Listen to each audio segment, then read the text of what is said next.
Step 1 taught you how to sit still inside your mind. Step 2 taught you how to sharpen that mind, to focus it like a blade. But step 3, this is where we finally place that blade inside your hands. Because up until now, everything you've done has been internal. You were learning control, discipline, and awareness. Now you begin to generate force, and not metaphorically, but in a way that begins to affect perception, influence, and eventually reality itself. And this is where most people quietly fall off the path. Not because it's confusing or not because it's hidden, but because this is the first step that demands something different from you. Not just focus, but endurance. Not just awareness, but power under control. This is episode 3 of a 10-part series where we go in depth with the book Initiation into Hermetics by Franz Bardon. If you haven't seen the first 2 episodes, I recommend you check those out first. It's important that you integrate everything that you've learned from those 2 episodes before you continue. The link to those will be in the description and the pinned comment. This is the Akashic order, and if you're new here, welcome. So, let's get started. This is the stage where Bardon begins preparing you, quietly, for things most people would dismiss instantly. The ability to hold an image so real that your brain responds as if it's physical. The ability to direct energy throughout your body with precision. The ability to influence environments, your own state, and eventually others. Not through force, but through trained intensity. And if that sounds exaggerated, good. Because this is exactly where most people make the first mistake. They either underestimate this step and treat it as more visualization, or they overestimate it and chase outcomes instead of mastering the process. Both paths lead to the same place: failure. Because step 3 is not about results. It's about building the machinery that makes results inevitable later. So this is the threshold, the dividing line between those who are interested and those who are capable. And here's the part that most people don't realize until it's too late. If you rush this step, if you skip details, and if you lie to yourself about your level of control, you don't just slow down your progress. You build instability into everything that comes after. So the question isn't just, can you do the exercises? The question is, can you do them precisely, consistently, without cutting corners, for as long as it takes? Because if you can, step 3 will give you something that most people never develop. Not just concentration, but controlled, directed, sustained mental force. And once that begins to form, everything changes. Before Bardon gives you a single new exercise, he does something that most people overlook. He stops you and gives you a warning. Not about the technique, not about the difficulty, but about the foundation. Because at this stage, you are no longer just learning practices. You are building something that will begin to amplify you. And if that foundation is weak, what you build on top of it will collapse. So instead of rushing forward, Bardon lays down what he calls the 4 pillars of Solomon's temple: knowledge, daring, will, and silence. And he makes it very clear, these are not optional traits, they are requirements. Because without them, everything you're about to do in step 3 becomes unstable, ineffective, or self-destructive. First pillar, knowledge. This is not information. This is not collecting ideas, theories, or spiritual concepts. This is understanding laws. The difference is everything. Information is passive. Knowledge, real knowledge, is something that you can apply, test, and rely on. It's knowing why something works, not just that it works. In Bardon's system, this is tied to the element of air: clarity, structure, and comprehension. Without it, you become somebody who is just guessing their way through practice. And here's what this looks like in real terms. You skip steps because you feel ready. You misunderstand instructions and reinforce bad habits. You chase experiences instead of building skill. Knowledge prevents that. It grounds you. It forces you to move step by step with awareness of cause and effect. Because in this system, ignorance is not neutral. It compounds. Pillar 2, will. This is where most people think they're strong until they actually have to prove it. Will is not motivation. It's not intensity. It's execution over time. Doing the work when it's repetitive, when it's slow, when nothing is happening. This is tied to the element of fire: force, direction, and persistence. And particularly, this is where almost everyone fails, because step 3 demands repetition at a level that feels unnecessary. Holding an image for minutes, repeating breath cycles, training senses over and over again. There is no excitement here. There is no novelty, just precision, repeated daily. And without will, you will drift between exercises, quit when progress slows, rationalize inconsistency. But with will, you become somebody who finishes what they start. And that alone separates you from 90% of the people that attempt this path. Pillar 3, daring. This one is misunderstood. Daring is not recklessness. It's not blind risk. It's the ability to move forward without needing reassurance. It's the refusal to be stopped by fear of failure, fear of being wrong, fear of what others think. This is tied to the element of water, not in its softness, but in its adaptability and depth. Because as you go deeper into this work, you will begin to experience things that challenge your normal sense of reality. And at that point, hesitation becomes your enemy. Daring is what allows you to continue. In real-world terms, this looks like practicing seriously even when no one understands what you're doing, continuing despite slow or uncomfortable progress, trusting the process instead of constantly questioning it. Without daring, you will stall at the edge of progress. You hesitate, you second guess, you stop just before breakthroughs happen. Pillar 4, silence. This is the one almost nobody respects, and because of that, it's the one that quietly destroys the most progress. Silence does not mean don't talk. It means containment.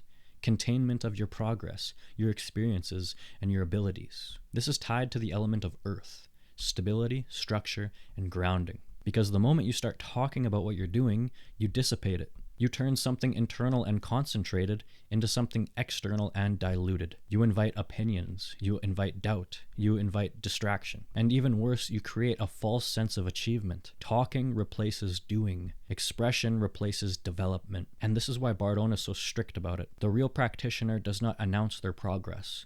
They don't display it. They don't seek validation for it. They build quietly. And in practical terms, this means you don't explain your practices to people who won't understand. You don't post about your progress. You don't try to prove anything to anyone, because the moment you do, you lose focus. And in this system, lost focus equals lost power. These 4 pillars are not separate traits. They work together constantly. Knowledge gives you direction. Will keeps you moving. Daring removes hesitation. Silence preserves what you build. Remove one and the structure weakens. Remove 2 and it collapses. This is why Bardon places this at the beginning of step 3. Because from this point forward, you are no longer just practicing exercises. You are building something that will begin to accumulate. And if that accumulation is not supported by these 4 pillars, it will not hold. So before you move forward, you have to ask yourself honestly, are you just learning techniques, or are you actually developing the qualities required to use them? Because step 3 will expose that difference.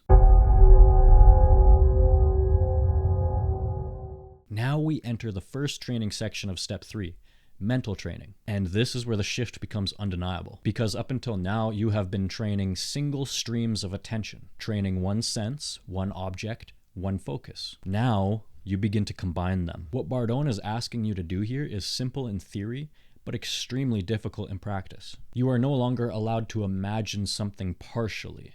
You imagine it completely, not just visually, but with multiple senses at the same time. Sight, sound, and eventually touch, all at once, held together. Here's what that looks like in practice. You imagine a clock hanging on the wall. In step 2, you would have just seen it, or just heard it. Now, you must see it clearly and hear the ticking of the clock at the same time, not switching between them, not alternating, but both happening simultaneously in your awareness. Another example, you imagine a flowing river. You don't just see the water moving, you hear the sound of it, the constant, irregular rhythm of water hitting stone. Then go farther, feel the environment, the coolness of the air, the subtle movement of wind across your skin, or a field of corn in the wind. You see the movement, you hear the soft, rhythmic brushing.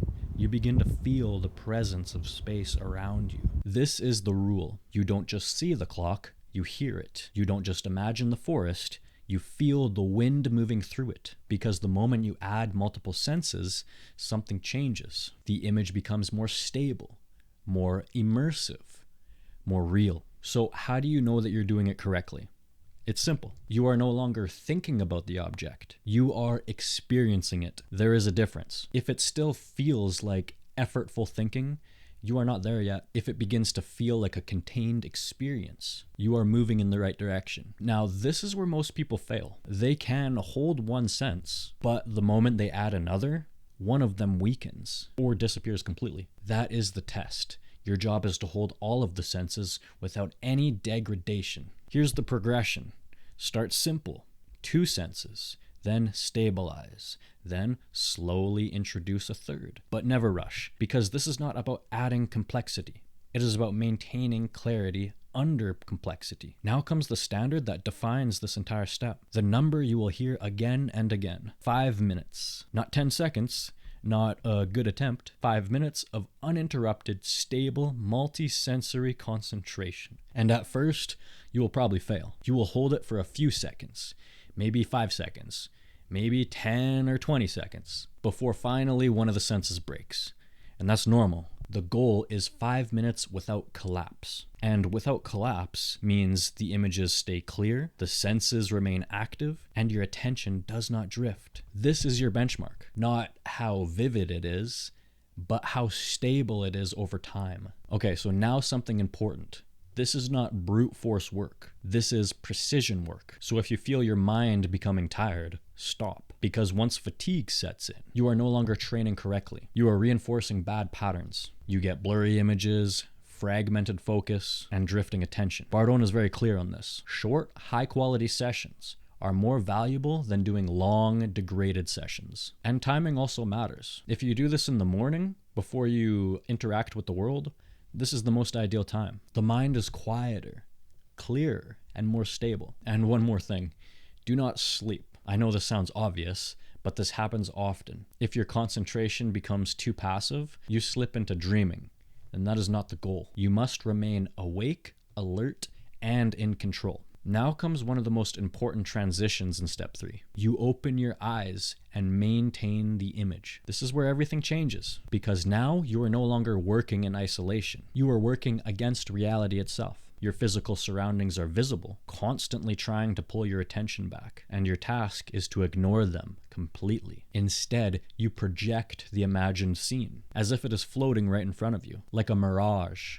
like something layered over top your reality. Not physically, but from your attention. This is a massive leap in difficulty, and it exposes weaknesses immediately, because if your concentration is not strong, the external world wins every time. Up until now, you're mainly imagining places that you've seen before. Now that restriction is removed. You begin to imagine places that do not exist in your memory. New environments, new structures, new worlds. And this requires a higher level of control because you're not pulling from your memory, you are constructing in real time. Now the training becomes more dynamic. You move from objects and environments into living things. So you start with animals. At first, imagine a cat, a dog, a bird. Just hold it in place and then add motion. A cat becomes a cat that moves, breathes, and reacts. It cleans itself. It walks. It interacts with its environment. This adds a new layer of difficulty. You must maintain movement without losing structure. After you've accomplished that for 5 minutes, we move on to the most complex form, humans. Start with people you know, their face, their posture, their presence.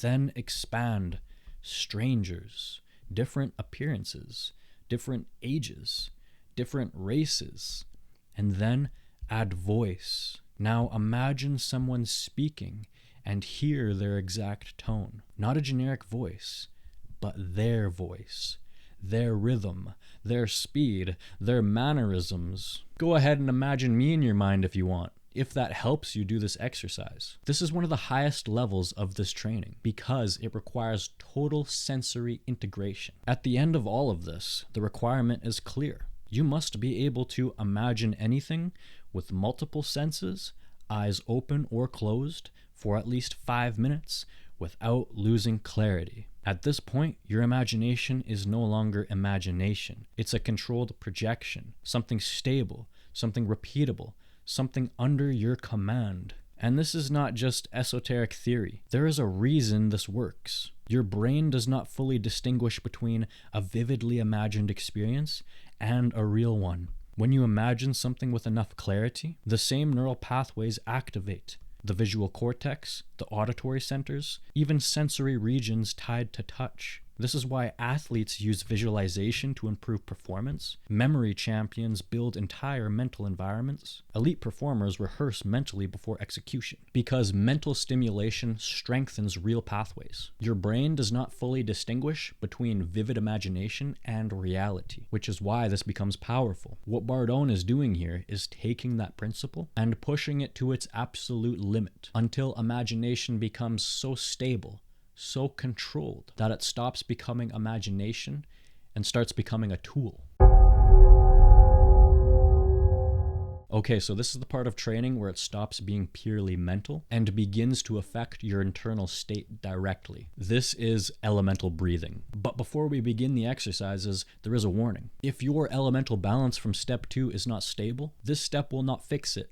It will amplify it. If you have too much fire, you will become more restless, more aggressive, more unstable. If you have too much water, you will become heavier, more passive, more withdrawn. This is why most people who rush into this stage either stall out or destabilize themselves without understanding why. Because now you are no longer imagining qualities. You are generating them inside your system. So understand this clearly.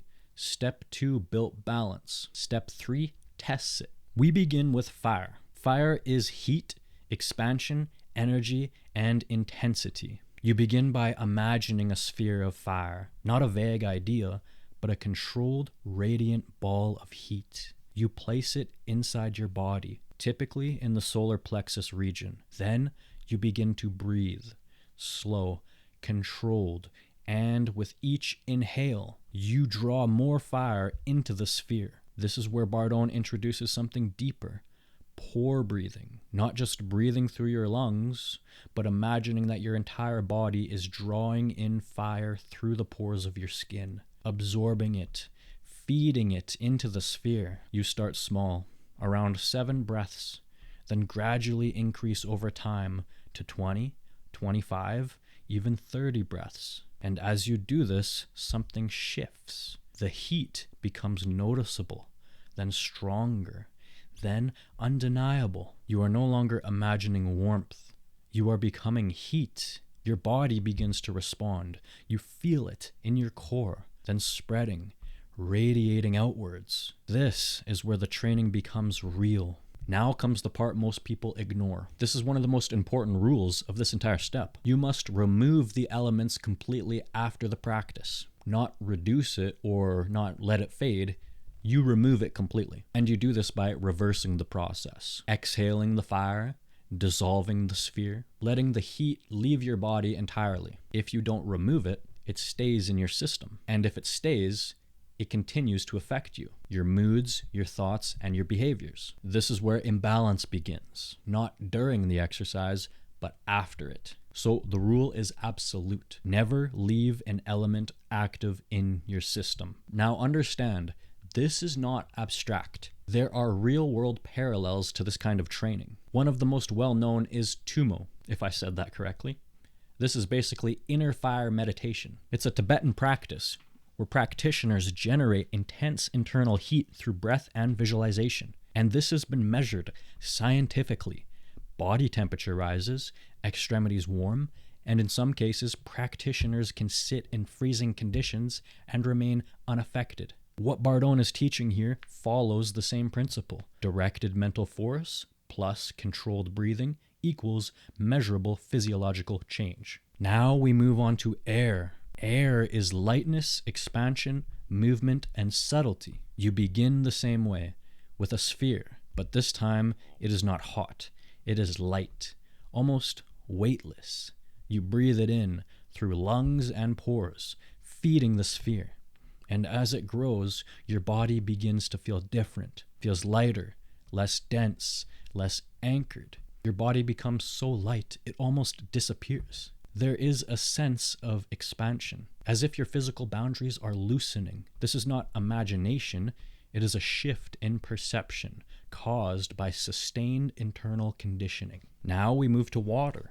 Water is cold, fluidity, calmness, and receptivity. Again, you build the sphere, you breathe it in, you expand it within your system, and the effect is immediate, but in the opposite direction of fire. Your body cools, your system slows, your state becomes more still. You feel like ice, even in the summer. There is a deep calm here, a heaviness of stillness, but not the density of earth, more like immersion, as if you are submerged in a quiet internal ocean. Now the final element, earth. Earth is density, stability, weight, and structure. The process remains the same, but the sensation is entirely different. As you breathe it in, your body begins to feel heavier, more solid, more grounded. Your body becomes lead, not metaphorically, but perceptually. Movement feels slower, deliberate, anchored.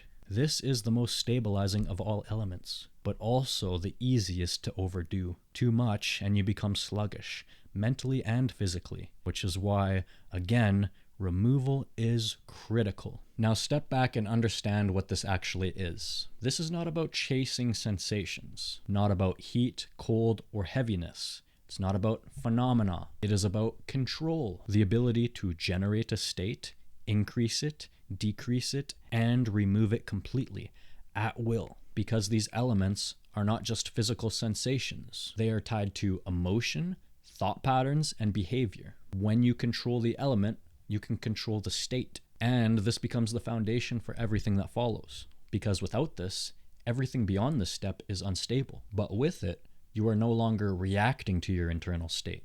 You are creating it.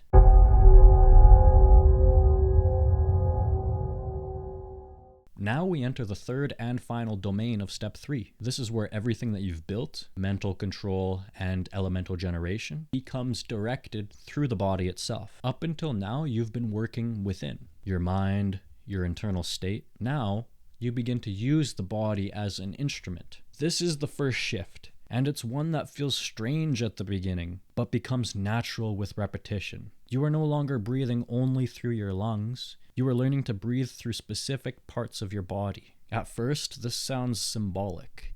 It isn't. You begin by placing your attention on a body part. Let's say your leg. As you inhale, you imagine that breath, energy, and life force are entering directly into that leg, not traveling from the lungs, but being absorbed through it. As you exhale, you release from that same location. You repeat this until the sensation becomes real, not imagined, but felt. Then you begin to progress from legs to hands to arms and eventually to organs, your heart, liver, lungs, stomach, and finally to the most sensitive region, the head. This is where precision becomes critical, because the more refined the area, the more control is required. What you are building here is the ability to direct energy anywhere in the body, at will, without confusion, without delay. Now understand, this is not just an exercise. It has a purpose. Once you can direct energy into specific areas, you can begin to influence them. This opens 3 primary applications. Healing. You can send energy into weak or injured areas.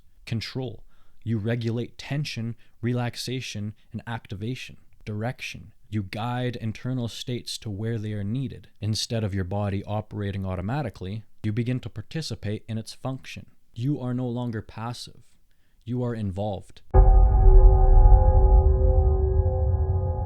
Now we move on to something even more advanced. Up until this point, you've been moving energy in and out, circulating it. Now you begin to accumulate it. Instead of releasing everything on the exhale, you hold it, you store it, and compress it in your system. And this creates a very specific sensation, pressure, density, intensity building inside of you. You begin to feel like a compressed battery, not unstable, but charged. The body begins to feel full, energized, almost like there is more inside than usual. This is not imagination. This is the result of sustained focus plus retention. But this stage requires discipline, because accumulation without control leads to strain. So now comes the outward phase. What you've accumulated must now be directed outwards. You begin to radiate. At first, just a small distance, maybe a few inches away from your body. Then further, feet, meters, and eventually much farther. Your energy begins to radiate,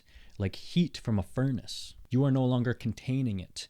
You are projecting it, And this projection can be directed towards a space, towards a specific object, or towards another person. This is where the internal training begins to extend beyond you. But now comes the rule that protects everything. You must release the energy after the practice. Just like with the elements, nothing is left accumulated inside you indefinitely. If you hold too much without release, your system becomes overloaded. This can lead to nervous tension, restlessness, mental agitation, and physical discomfort. So the process must always be completed. You accumulate, then you distribute or release. Never stop in the middle.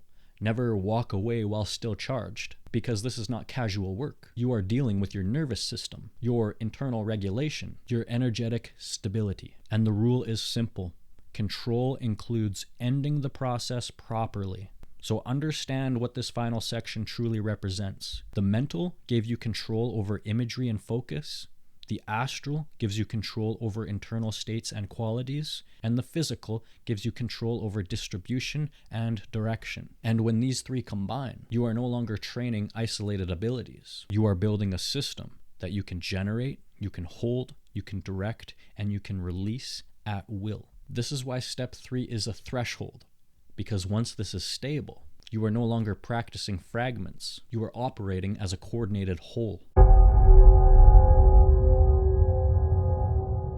Now that you've seen the structure, the exercises, and the demands of step 3, there is a question that naturally arises. What does this actually do in the real world? Because if this remains theoretical, then you've missed the point completely. This final section is where everything connects, where training becomes application. Number 1, personal transformation.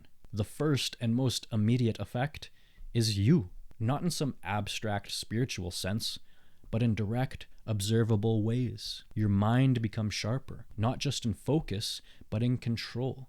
You can hold thoughts longer, dismiss distractions faster, and direct attention where you choose. Your emotional state stabilizes, because now you are not at the mercy of internal fluctuations. You understand how to increase calmness, reduce agitation, and shift your state intentionally. Your body begins to respond as well.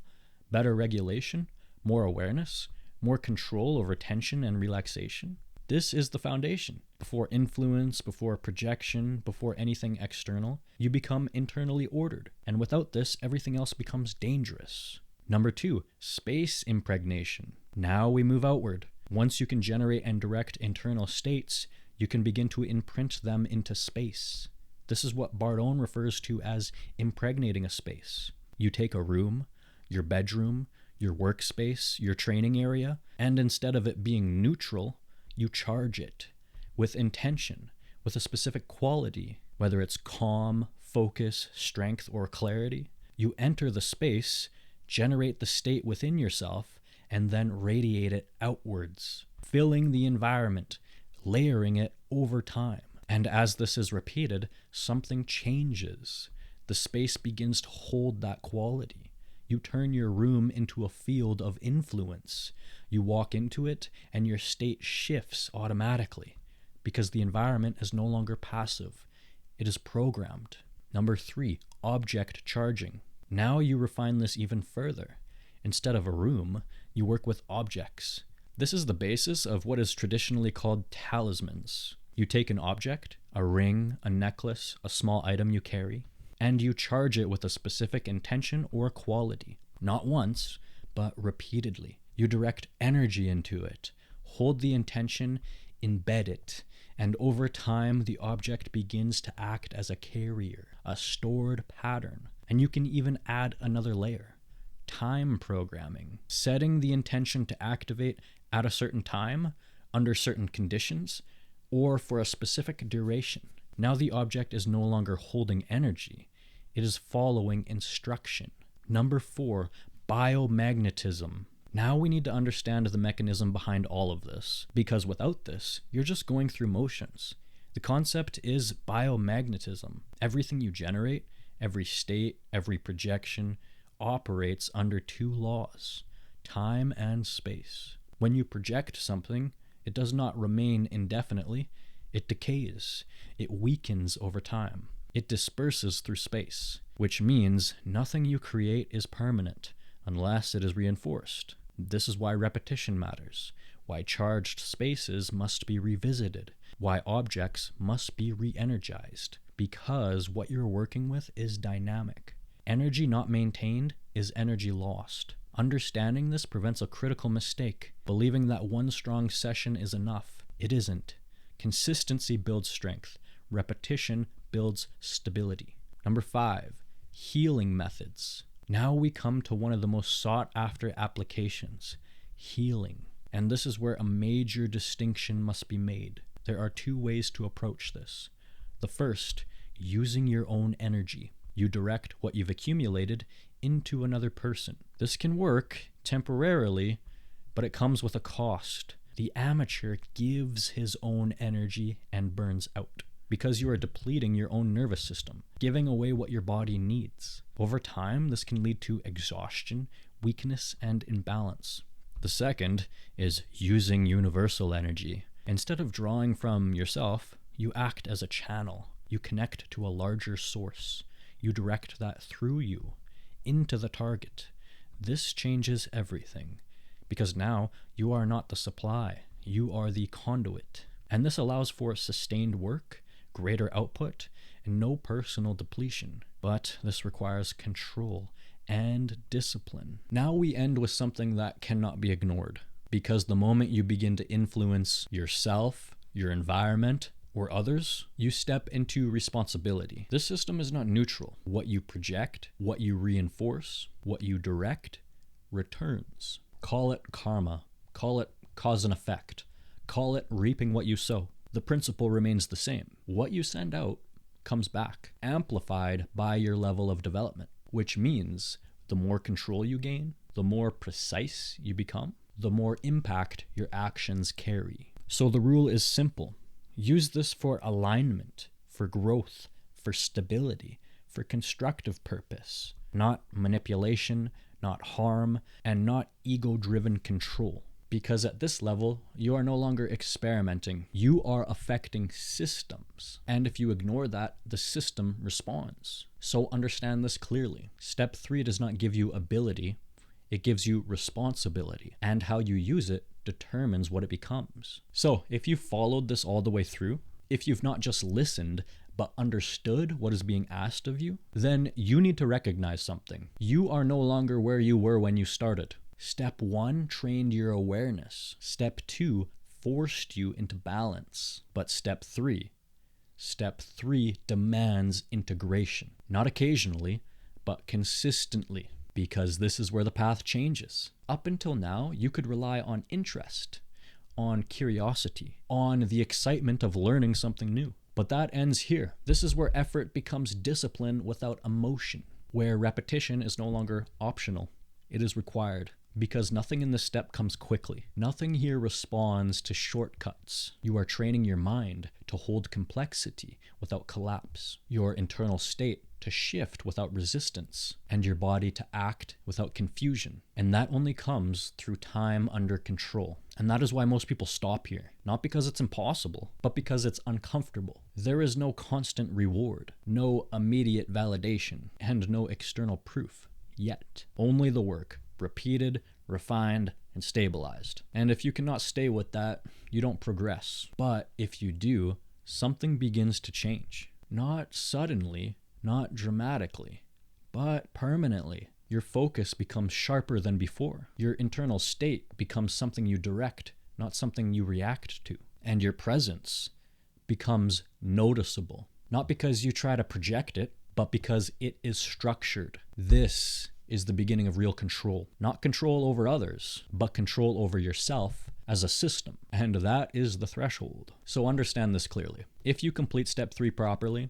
you are no longer a beginner. You have crossed into a different category of practitioner, one that does not rely on theory, but in execution. And yet, this is only still the foundation, because in step 4, everything that you've built here is tested under even greater pressure. The demands increase, the margin of error decreases, and the level of precision required becomes absolute. What was once internal begins to move outward in ways that cannot be faked. So the question is no longer, do you understand the system? The question is, can you sustain it day after day without distraction, without negotiation? Because that determines whether you move forward or remain where most people stop, right here, at the edge of real discipline. Now make sure you subscribe. We have 7 episodes left. And if you have any questions, feel free to comment them down below. I would be happy to help. And share this video to any other practitioners on the path or willing to join the path. Make sure you like so we can get this out to more practitioners. I will see you in step 4.